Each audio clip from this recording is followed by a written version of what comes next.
विद्यार्थी मित्रों, હું નીલમ મિસ્ત્રી અશ્વમેઘ વિદ્યાલય ધોરણ 10 માં આપણે ચેપ્ટર નંબર 8 જોઈએ છીએ। તો એમાં આપણે હવે ઇન્ટેક્સના પ્રશ્ન જોઈએ। ઓકે, તો પહેલો પ્રશ્ન છે કે દ્વિભાજન એ બહુભાજનથી કેવી રીતે ભિન્ન છે, બરાબર। તો આપણે ભાજન અલિંગી પ્રજનન પદ્ધતિનો પ્રકાર જોઈ ગયા છે, બરાબર। તો એ ભાજન જે પ્રજનન પદ્ધતિ છે એમાં આપણે બે પ્રકાર જોયા, દ્વિભાજન અને બહુભાજન। તો અહીંયા તમને દ્વિભાજન અને બહુભાજન એકબીજાથી કેવી રીતે જુદી પડે એ પૂછેલું છે, બરાબર। તો આપણે શીખી જ ગયા છે કે દ્વિભાજન એ શું છે, તો એ ભાજનનો જ એક પ્રકાર છે અને એમાં શું થાય છે, તો પિતૃકોષ બે બાળ સજીવ કોષમાં વિભાજન પામે છે અને એનું ઉદાહરણ આપણે અમીબા જોઈ ગયા છે, બરાબર। બીજું ઉદાહરણ બેક્ટેરિયા। એ જ રીતે બહુભાજન પણ આપણે જોઈ ગયા છે। તો બહુભાજન પણ એ કોનો પ્રકાર છે, તો ભાજનનો જ પ્રકાર છે અને તેમાં શું થાય, તો તેમાં એક કોષીય સજીવ એક જ સમયે ઘણા બધા બાળકોષમાં વિભાજન પામે છે, બરાબર। એટલે કે દ્વિભાજનમાં એક પિતૃકોષમાંથી માત્ર બે નવા બાળકોષનું નિર્માણ થાય છે, જ્યારે બહુભાજનમાં એક પિતૃકોષમાંથી એક કરતાં વધારે બાળકોષ અથવા તો બાળ સંતતિનું નિર્માણ થતું હોય છે અને એમાં આપણે ઉદાહરણ જોઈ ગયા હતા પ્લાઝ્મોડિયમ, બરાબર। તો આ વસ્તુ યાદ રાખજો, દ્વિભાજનમાં ઉદાહરણ આવશે અમીબા અને બહુભાજનમાં ઉદાહરણ આવશે પ્લાઝ્મોડિયમ, બરાબર। પરીક્ષામાં VSQમાં પૂછાય છે। આમ એક દ્વિભાજનને અંતે બે બાળ સજીવ, જ્યારે એક બહુભાજનને અંતે ઘણા બાળ સજીવો એકસાથે ઉત્પન્ન થતા હોય છે। તો આ શું છે, એની ભિન્નતા છે, એકબીજાથી અલગ પડે છે। બીજો પ્રશ્ન છે કે બીજાણુ દ્વારા પ્રજનનથી સજીવને કેવી રીતે લાભ થાય, બરાબર। તો આપણે જોઈ ગયા કે બીજાણુ દ્વારા જે પ્રજનન થાય છે, એટલે કે બીજાણુ નિર્માણ આપણે જોઈ ગયા, બરાબર। તો એમાં શું થાય છે, તો બીજાણુધાનીમાં બીજનું નિર્માણ થતું હોય છે। તો એ જે બીજ હોય છે એ બીજ એટલે કે બીજાણુ જે હોય છે એ બીજાણુ જાડી રક્ષણાત્મક દિવાલથી આવરિત હોય છે, બરાબર। અને એ જે બીજાણુ હોય છે બીજાણુધાનુમાંથી શું થતું હોય છે, તેનું લાંબા અંતર સુધી વિકિરણ એટલે કે પ્રસરણ થતું હોય છે, ફેલાઈ જતા હોય છે, બરાબર। અને જ્યારે એને અનુકૂળ પરિસ્થિતિઓ પ્રાપ્ત થાય તો તે સમયે બીજાણુનું શું થાય છે, અંકુરણ થાય છે। એટલે જ્યાં સુધી એ બીજાણુને અનુકૂળ પરિસ્થિતિ પ્રાપ્ત ન થાય ત્યાં સુધી એનું શું થાય છે, રક્ષણ થાય છે, ઓકે। આમ અંકુરણ થયા બાદ એ બીજાણુમાંથી આપણને શું મળે છે, તો એક નવા સજીવ મળે છે, નવો બાળકોષ મળે છે, બરાબર। આમ બીજાણુ દ્વારા પ્રજનનથી સજીવને લાભ થાય છે, એટલે કે એનું રક્ષણ થાય છે, ઓકે। અને અનુકૂળ પરિસ્થિતિમાં એ પોતાનો વૃદ્ધિ અને વિકાસ કરે છે। ત્રીજો પ્રશ્ન, તે માટેનું કારણ તમે વિચારી શકો કે જટિલ સંરચનાવાળા સજીવો પુનર્જનન દ્વારા નવી સંતતિ શા માટે ઉત્પન્ન કરી શકતા નથી, બરાબર।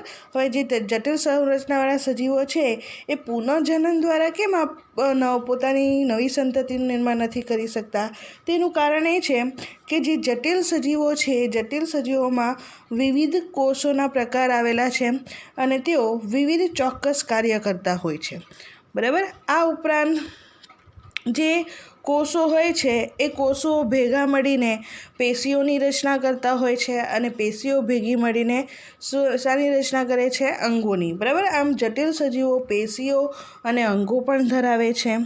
આ ઉપરાંત જે પેશીઓ હોય છે એ પોતાનું ચોક્કસ કાર્ય કરતી હોય છે, એ જ રીતે અંગો પણ પોતાનું શું કરે છે, ચોક્કસ કાર્ય કરે છે, બરાબર। આમ વિશિષ્ટ પેશીઓ અને અંગોને કારણે જટિલ સજીવોમાં પુનર્જનન કરતા જે કોષો છે એની ક્ષમતા શું થાય છે, દૂર થાય છે, બરાબર। અને આ ઉપરાંત જે જટિલ સજીવો છે એ જટિલ સજીવોમાં પ્રજનન માટેના જે અંગો છે, પ્રજનન કરતા અંગો, એ પણ વિશિષ્ટ પ્રકારના કોષો દ્વારા થતું હોય છે પ્રજનનની ક્રિયા, બરાબર। અને તેથી જ જટિલ સજીવોમાં પુનર્જનન માટેના જે વિશિષ્ટ કોષો હોવા જોઈએ એ હોતા નથી, બરાબર। નેક્સ્ટ ત્રીજો પ્રશ્ન છે કે કેટલીક વનસ્પતિઓનો ઉછેર કરવા માટે વાનસ્પતિક પ્રજનનનો ઉપયોગ શા માટે કરવામાં આવે છે? તો આપણે એના વાનસ્પતિક પ્રજનનમાં ફાયદા જોઈ ગયા હતા, બરાબર, કે કેટલીક વનસ્પતિનો ઉછેર વાનસ્પતિક પ્રજનનનો ઉપયોગ દ્વારા કરવામાં આવે છે. તો એનું કારણ એક છે, પહેલું કે બીજ દ્વારા ઉછેરાતી વનસ્પતિઓની સરખામણીમાં જો વાનસ્પતિક પ્રજનન દ્વારા આપણે વનસ્પતિનો ઉછેર કરીએ તો એ વનસ્પતિમાં ઝડપથી પુષ્પ અને ફળ આવે છે.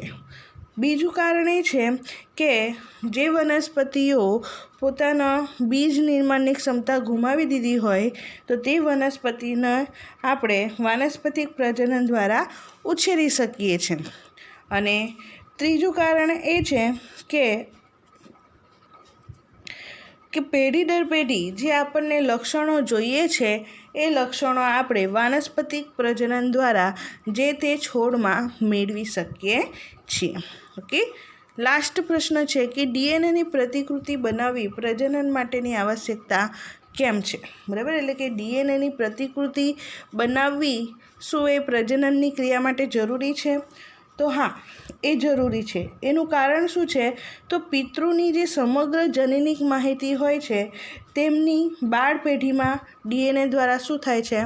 વહન થાય છે. બરાબર, એટલે કે પિતૃની જે જનીનિક માહિતી છે એ જનીનિક માહિતી બાળ પેઢીમાં શેના દ્વારા વહન પામશે? તો હંમેશા એ ડીએનએ દ્વારા જ વહન પામે છે. ડીએનએ પર એ જનીનિક માહિતી આવેલી હોય છે. બરાબર, અને કોષ કેન્દ્રમાં રહેલા ડીએનએ પ્રોટીન સંશ્લેષણની પણ શું હોય છે? સ્ત્રોત હોય છે. અને પ્રોટીન એ શરીરની સંરચના માટે શું છે? અગત્યનું છે. બરાબર, એટલા માટે ડીએનએની પ્રતિકૃતિ બનાવવી એ પ્રજનનની ક્રિયા માટે કેવી છે? જરૂરી છે. ઓકે, તો હવે આપણે નેક્સ્ટ ટોપિક જોઈએ અને એ છે લિંગી પ્રજનન. આપણે અલિંગી પ્રજનન શીખી ગયા અને અલિંગી પ્રજનન પદ્ધતિના પ્રકાર પણ જોઈ ગયા. હવે આપણે શું જોવાના છે?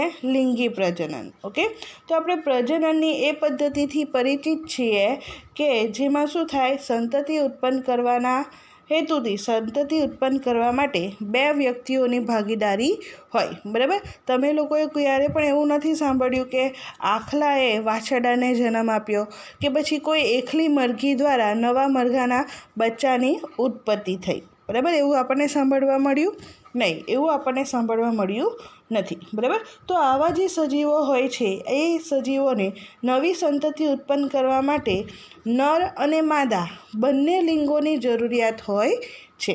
બરાબર, તો આ પ્રકારની જે પ્રજનન પદ્ધતિ છે એને આપણે શું કહીએ છીએ?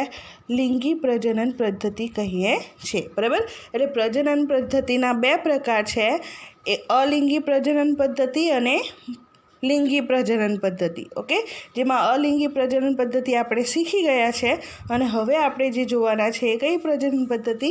લિંગી પ્રજનન પદ્ધતિ. ઓકે, તો લિંગી પ્રજનન કોને કહેવામાં આવશે? એની વ્યાખ્યા શું આવશે? તો જ્યારે પ્રજનન પદ્ધતિમાં નવા સજીવના નિર્માણ માટે નર અને માદા બંને જાતિના, નર એટલે કે જેન્ટ્સ અને માદા એટલે કે લેડીઝ. ઓકે, નર અને માદા બંને જાતિના પિતૃ સંકળાયેલા હોય તેને લિંગી પ્રજનન કહે છે. ઓકે, તો હવે આ જે લિંગી પ્રજનન પદ્ધતિ છે એ લિંગી પ્રજનન પદ્ધતિની જરૂર શું છે? આપણે અલિંગી પ્રજનન પદ્ધતિ જોઈ ગયા તો શું એમાં આપણને કેટલીક મર્યાદા જોવા મળે? તો હા, અલિંગી પ્રજનન પદ્ધતિની કેટલીક મર્યાદા છે. બરાબર, તો પહેલાં આપણે એ અલિંગી પ્રજનન પદ્ધતિની મર્યાદા જોઈએ. અલિંગી પ્રજનનની મર્યાદા. બરાબર, એની મર્યાદા શું છે? બરાબર, શાના કારણે લિંગી પ્રજનન પદ્ધતિ છે? તો અલિંગી પ્રજનન પદ્ધતિની પહેલી મર્યાદા એ છે કે અલિંગી પ્રજનન પદ્ધતિમાં એક જ પિતૃ ભાગ લેતો હોય છે, બરાબર. એક જ પિતૃ પ્રજનન પદ્ધતિમાં ભાગ લેતો હોય છે. એટલે જે નવા બાળ સંતતિનું નિર્માણ થાય છે એમાં માત્ર એક જ પિતૃના લક્ષણો આવે છે, બરાબર. એટલે વારસામાં એક જ પિતૃના લક્ષણનું શું થાય છે? વહન થાય છે, બરાબર. બીજી મર્યાદા શું આવશે? તો એક જ પિતૃમાંથી નવા બાળકોષનું નિર્માણ થતું હોય છે, બરાબર. એટલે એમાં જે વિવિધતા સર્જાવવી જોઈએ એ વિવિધતા સર્જાતી નથી, બરાબર. વિવિધતા સર્જાતી નથી. જે લક્ષણો પિતૃમાં જોવા મળશે એ જ લક્ષણો ક્યાં જોવા મળશે? નેવલ બાળ સંતતિમાં જોવા મળશે. કોઈ પણ નવું લક્ષણ એમાં જોવા મળશે નહીં, બરાબર. ત્રીજી મર્યાદા એ છે કે તેમાં બાળ સજીવનું નિર્માણ ઝડપથી પણ થાય છે અને મોટી સંખ્યામાં પણ થાય છે. એનાથી શું થાય છે? કોમ્પિટિશન વધે છે, બરાબર. બાળ સજીવનું નિર્માણ ઝડપી અને વધુ, બરાબર. તેથી સ્પર્ધામાં વધારો થાય છે. આ ઉપરાંત બીજી મર્યાદા એ છે કે એમાં વસ્તી નિયંત્રણ થતું નથી. સંખ્યા વધે એટલે વસ્તીમાં પણ શું થાય છે? વધારો થાય છે. વસ્તી નિયંત્રણ થતું નથી. પછી વસવાટ સ્થાન શું થશે? ઝડપથી ભરાઈ જશે, બરાબર. વસ્તી જો નિયંત્રણ ન થતી હોય તો જે તે સ્થળે શું થશે? એક જગ્યાએ એક બાળકોષનું નિર્માણ થયું તો તેમાંથી ઝડપથી નવા બાળકોષો પણ નિર્માણ થશે. એટલે વસવાટ સ્થાન જે હોય છે એ શું થાય છે? ઝડપથી ભરાઈ જાય છે. અને છેલ્લી મર્યાદા શું આવશે? કે સજીવોને સરળતાથી અનુકૂલિત થતા નથી. હવે એમાં ભિન્નતા જ નથી આવતી. ભિન્નતા નથી આવતી એટલે થોડો પણ ફેરફાર થશે વાતાવરણમાં કે કોઈ પણ પરિસ્થિતિમાં, બરાબર, તો એ ઝડપથી એ પરિસ્થિતિને અનુરૂપ થઈ શકતા નથી, અનુકૂલિત થઈ શકતા નથી, બરાબર. તો આટલી મર્યાદાઓ શાની છે? અલિંગી પ્રજનન પદ્ધતિની છે, બરાબર. તો પછી શા માટે લિંગી પ્રજનન પદ્ધતિ અથવા તો લિંગી પ્રજનનની રીત જરૂરી છે, બરાબર. અને લિંગી પ્રજનન પદ્ધતિ દ્વારા કેવી રીતે સંતતિઓમાં ઝડપથી ભિન્નતાઓ આવે છે, બરાબર. તો એ વસ્તુ હવે સમજીએ. તો હેડિંગ આપીએ શા માટે લિંગી પ્રજનન રીત અથવા તો પદ્ધતિ, બરાબર. તો એમાં જે ભિન્નતાઓ આવે છે લિંગી પ્રજનનમાં, તો એ કેવી રીતે આવે છે અને શા માટે આવે છે, બરાબર.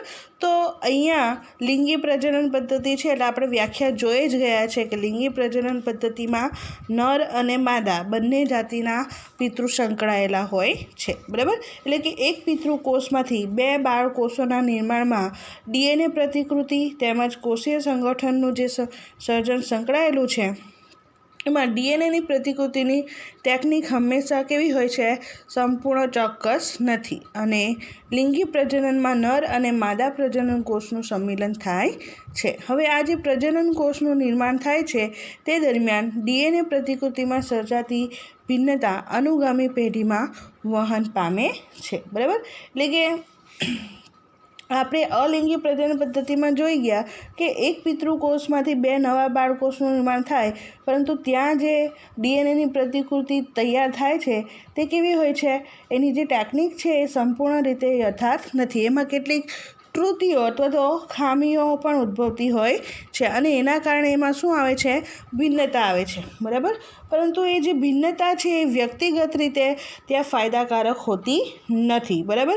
વ્યક્તિગત રીતે એ ભિન્નતા એને રક્ષણ આપી શકતી નથી, પરંતુ વસ્તીમાં જોવા મળતી ભિન્નતાઓ તે શું કરે છે? તો એ જાતિના અસ્તિત્વ જાળવી રાખવામાં મદદરૂપ થતી હોય છે, બરાબર. તો આમ આપણે આમ આપણે પ્રજનનની કોઈ એવી પદ્ધતિ કે રીત સાર્થક કરવી જોઈએ કે જેમાં શું થાય, વધારે ભિન્નતાઓ ઉત્પન્ન થઈ શકે, બરાબર.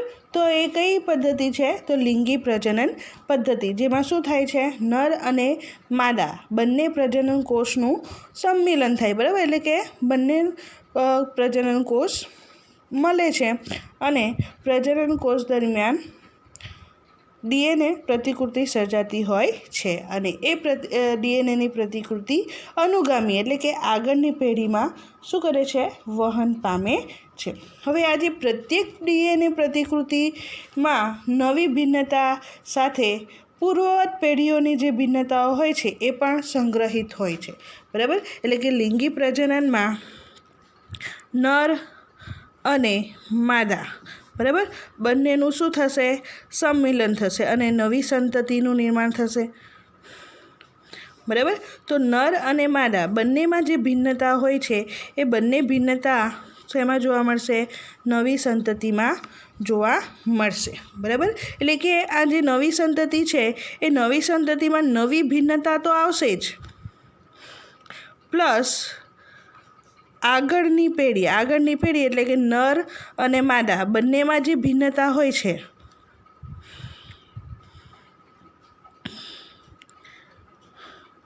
એનો પણ શું થાય છે, સંગ્રહ થાય છે, બરાબર. એટલે કે અનુગામી પેઢીની પણ ભિન્નતા એમાં શું થાય છે, સંગ્રહિત થતી હોય છે અને આમ વસ્તીના બે સજીવોમાં સંગ્રહિત ભિન્નતાઓની એક ચોક્કસ પેટર્ન ભાત તૈયાર થાય છે, ભાત બનતી હોય છે. આમ બે અથવા વધારે એકલ સજીવોની ભિન્નતાઓ એકત્ર થતાં સંતતિમાં નવા સંયોજનો સર્જાય છે, બરાબર. અહીંયા આગળની પેઢીની જે ભિન્નતા હતી એ તો સંગ્રહ થાય જ છે, પ્લસ નવી ભિન્નતાઓ પણ જોવા મળે છે, બરાબર. તો આમ શું થાય છે, નવા સંયોજનો તૈયાર થતા જાય છે, બરાબર. આમ જ્યારે લિંગી પ્રજનન થાય છે તો લિંગી પ્રજનન દરમિયાન બે વિજાતીય સજીવો એટલે કે નર અને માદાના ભિન્નતા ધરાવતા ડીએનએ સંતતિમાં પ્રાપ્ત થાય છે અને આથી સંતતિઓમાં ભિન્નતા સર્જનની જે ક્રિયા છે એ કેવી થાય છે, ઝડપી બનતી હોય છે, બરાબર. હવે આ જે નર અને માદા બંનેના જે પ્રજનન કોષ છે એમનું શું થાય છે, સંમિલન થાય છે, બરાબર. એટલે કે બંનેના જે ડીએનએ છે મળે છે, ઓકે, અને નવી ભિન્નતાઓ સર્જે છે. તો એનો મિનિંગ એવો થઈ ગયો કે જે નરના જે ડીએનએ છે અને માદાના જે ડીએનએ છે એ બંને શું થાય, ભેગા થાય. આમ જો નર અને માદા બંને જો ડીએનએ ભેગા થાય તો જે ડીએનએની સંખ્યા છે એમાં શું થશે, બમણી થઈ જશે ને, બરાબર. નરમાં જે ડીએનએ છે, માદામાં જે ડીએનએ છે, બરાબર. એટલે કે રંગસૂત્ર, બરાબર, નરમાં રહેલા જે રંગસૂત્રો હોય છે, માદામાં રહેલા જે રંગસૂત્રો હોય છે એ રંગસૂત્રોની સંખ્યા શું થશે, બમણી થઈ જશે, બરાબર. પરંતુ અહીં એવું થતું નથી, બરાબર. જ્યારે નર અને માદા બંનેના ડીએનએનું સંમિલન થાય છે ત્યારે નવી પેઢીમાં બંને પિતૃ, બરાબર, બંને પિતૃ એટલે કે નર અને માદા બંને પિતૃઓના ડીએનએ નકલોનો શું થાય છે, સંગ્રહ થાય છે, બરાબર. અને તેથી દરેક નવી પેઢીમાં ડીએનએની માત્રા એટલે કે રંગસૂત્રની માત્રા પિતૃ કરતાં કેવી થાય છે, બમણી થાય છે, બરાબર, બમણી થવી જોઈએ, પરંતુ એવું થતું નથી. તો એનું કારણ શું છે, બરાબર. અહીંયા રંગસૂત્રોની જે સંખ્યા છે એ કેવી થાય છે, થવી જોઈએ, બમણી થવી જોઈએ, પણ એવું થતું નથી. તો એનું કારણ શું છે, તો લિંગી પ્રજનન કરતા જે સજીવો છે એ લિંગી પ્રજનન કરતા સજીવોના પ્રજનન કોષનું નિર્માણ કરતા જે કોષો હોય છે એ શું કરે છે, તો અર્ધસૂત્રી ભાજન પામે છે, બરાબર. કઈ ક્રિયા થાય છે, અર્ધસૂત્રી ભાજન અથવા તો તમે અર્ધીકરણ પણ કહી શકો, બરાબર. ખાસ યાદ રાખજો, બરાબર. જ્યારે પ્રજનન કોષનું નિર્માણ થાય ત્યારે જે જન્યુજનક કોષો હોય છે, બરાબર, પ્રજનન કોષનું નિર્માણ થાય તો તેમાં ભાગ લેતા જે કોષો હોય છે એને શું કહેવામાં આવશે, જન્યુજનક કોષો, બરાબર. તો આ જે જન્યુજનક કોષો હોય છે એ શું પામે છે? અર્ધીકરણની ક્રિયા કરે છે અથવા તો અર્ધસૂત્રી ભાજન પામે છે એવું આપણે કહી શકીએ. અર્ધસૂત્રી ભાજન અથવા તો અર્ધીકરણ એટલે કે અડધું, બરાબર, અર્ધીકરણ પામે છે. બરાબર. આગળ આવે જ છે, હું તમને સમજાવું છું. તેથી શું થશે? તો રંગસૂત્રોની જે સંખ્યા હોય છે એ કેવી થઈ જશે? અડધી થઈ જશે. બરાબર. અહીં જે નરના રંગસૂત્રોની સંખ્યા 24 છે, માદાના રંગસૂત્રોની સંખ્યા 24 છે. તો અહીંયા નર જન્યુજનક કોષ અને માદા જન્યુજનક કોષ શું થશે? અર્ધીકરણ થશે એનું. બરાબર. અને અર્ધીકરણ થાય એટલે એના કારણે શું થશે? તો જ્યારે ફલનની પ્રક્રિયા થશે ત્યારે નરમાંથી 12 રંગસૂત્ર અને માદામાંથી 12 રંગસૂત્ર, બરાબર, ફલનની પ્રક્રિયામાં શું કરે છે? ભાગ લે છે. બરાબર. અને એના કારણે તમને અહીંયા રંગસૂત્રની સંખ્યા ટોટલ કેવી જોવા મળશે? તો નરમાંથી 12 આવે છે અને માદામાંથી 12 આવે એટલે કે 24 જોવા મળે છે. બરાબર. 24 દુ 48 થતી નથી. કેમ? તો જે જન્યુજનક કોષો હોય છે કઈ પ્રક્રિયાથી કઈ પ્રક્રિયા થાય છે? અર્ધીકરણની પ્રક્રિયા થાય છે. આમ સજીવના વાનસ્પતિક કે દૈહિક કોષોની તુલનામાં ડીએનએની માત્રામાં પણ શું થાય છે? અડધી થાય છે, જે મેં તમને અહીંયા સમજાવી છે. ઓકે. જેમાં અર્ધસૂત્રી ભાજન પ્રકારનું કોષ વિભાજન અગત્યનો ભાગ ભજવે છે. બરાબર. કઈ પ્રક્રિયા? અર્ધસૂત્રી ભાજન પ્રકારનું કોષ વિભાજન આ પ્રક્રિયામાં શું કરે છે? મહત્ત્વનો ભાગ ભજવે છે. અને આથી બે પિતૃ નર અને માદાના જે જનન કોષો હોય છે જેમાં રંગસૂત્રોની સંખ્યા અને ડીએનએની માત્રા કેવી થઈ જાય છે? અડધી થઈ જાય છે.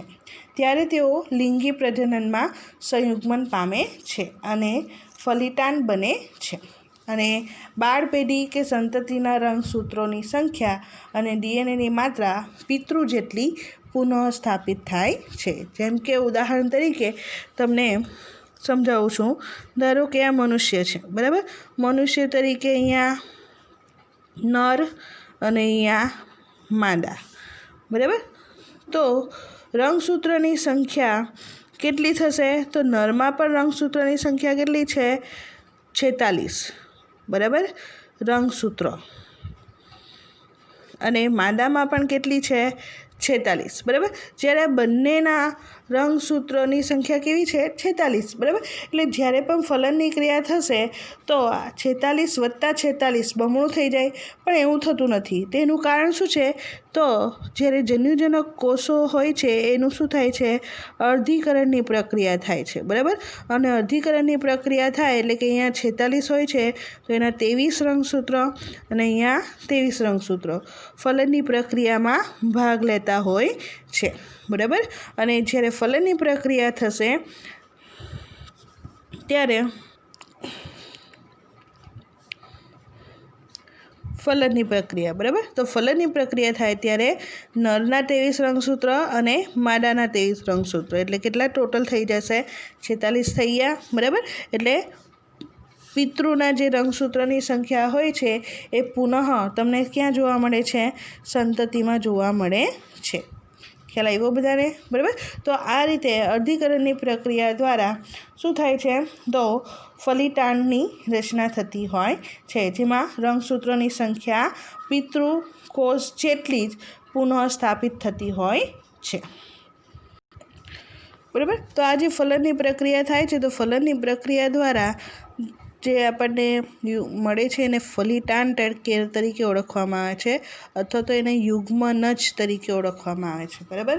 ફલનની પ્રક્રિયા દ્વારા શું મળશે આપણને? ફલિતાંડ અથવા તો યુગ્મનજ. ઓકે. તો આ જે યુગ્મનજ હોય છે, યુગ્મનજની જે વૃદ્ધિ અને વિકાસ એ કેવો હોય છે? તો અત્યંત વિશિષ્ટ પેશી તથા અંગયુક્ત નવા સજીવમાં જો યુગ્મનજનો વૃદ્ધિ અને વિકાસ થવાનો હોય તો તેમાં ઊર્જાનો શું થાય છે? પૂરતા પ્રમાણમાં સંગ્રહ થવો જોઈએ.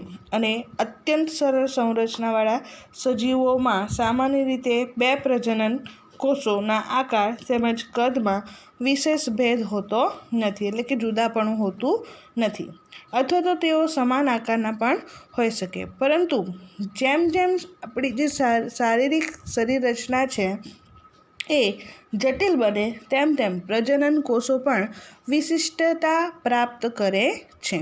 અને એક પ્રજનન કોષ તુલનાત્મક રીતે કેવો હોય છે?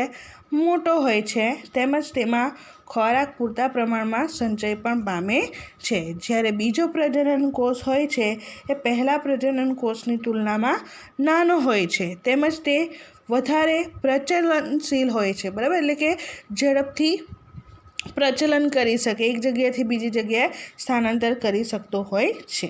તો આ જે પ્રચલનશીલ પ્રજનન કોષને નરજન્યુ અને પ્રજનન કોષમાં ખોરાકનો સંગ્રહ થયેલો હોય તેને માદાજન્યુ કહે છે, બરાબર. એક કોષ મોટો હોય, પ્રજનન કોષ મોટો હોય,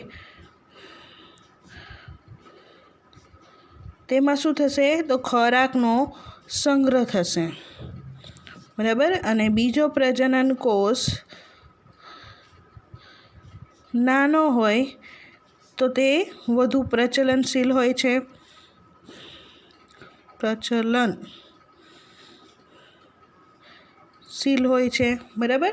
તો જે પ્રજનન કોષ મોટો હોય અને જેમાં શું થાય? ખોરાકનો સંગ્રહ થાય છે, તે પ્રજનન કોષને શું કહેવામાં આવશે? માદાજન્યુ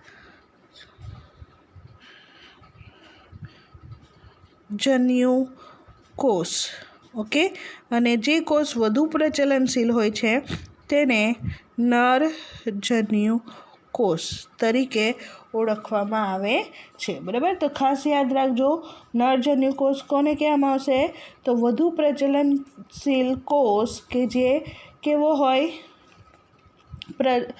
પ્રજનન કોષની તુલનામાં નાનો હોય, બરાબર, તેને નરજન્યુ કોષ તરીકે ઓળખવામાં આવે. અને બીજો પ્રજનન કોષ કે જે તુલનામાં તે કેવો હોય? મોટો હોય, તુલનાત્મક રીતે મોટો હોય અને તેમાં ખોરાકનો પૂરતા પ્રમાણમાં સંચય થયેલો હોય, બરાબર. તો એ પ્રજનન કોષને શું કહેવામાં આવશે? માદાજન્યુ કોષ તરીકે ઓળખવામાં આવે છે. તો હવે આપણે કઈ રીતે આ બે અલગ પ્રકારના જન્યુઓના નિર્માણથી નર અને માદા જનનાંગોમાં અલગતા ઉત્પન્ન કરે છે અને કેટલાક કિસ્સાઓમાં નર અને માદાના શરીરમાં પણ ફેરફાર ઉત્પન્ન કરે છે, એના વિશે આપણે આગળ જોવાના છે, બરાબર. એટલે કે આ જે નરજન્યુ કોષ છે અને માદાજન્યુ કોષ છે એ કઈ રીતે બે અલગ પ્રકારના જન્યુઓના નિર્માણથી નર અને માદા જનનાંગો એટલે કે જનન અંગોમાં અલગતા ઉત્પન્ન કરે છે અને નર અને માદાના શરીરમાં ફેરફાર ઉત્પન્ન કરે છે, એના વિશે હવે આપણે જોવાના છે. ઓકે, જે આપણે નેક્સ્ટ લેક્ચરમાં જોશું. Thank you.